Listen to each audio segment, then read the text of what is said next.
Digital যুগে social media আমাদের জীবনের অংশ, কিন্তু মুসলিমদের জন্য একটি নতুন হালাল প্ল্যাটফর্ম এসেছে আলফাফা। আসুন জেনে নেই এই অনুপ্রেরণামূলক গল্প।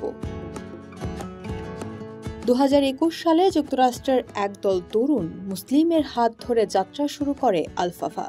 বিশ্বের 165 দেশে প্রায় 2.5 লাখ ব্যবহারকারী এর সঙ্গে যুক্ত। পাকিস্তান, বাংলাদেশ, আফগানিস্তান ও তুরস্কে এটি ইতিমধ্যে শীর্ষে, আর গুগল প্লে স্টোরে 20 লাখেরও বেশি ডাউনলোড। আলফাফা কি এত বিশেষ?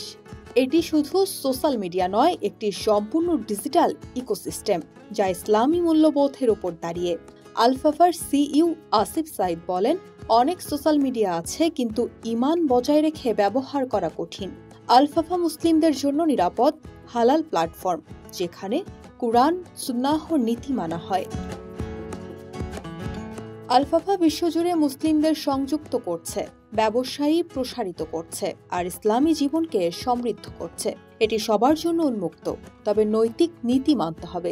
এখনই গুগল প্লে স্টোরে যান, আলফাফা সার্চ করুন, অ্যাপটি ডাউনলোড করুন, বন্ধু ও পরিবারের সঙ্গে শেয়ার করে মুসলিম উম্মার এই হালাল উদ্যোগকে এগিয়ে নিন। আলফাফা, আপনার ঈমানের সঙ্গী।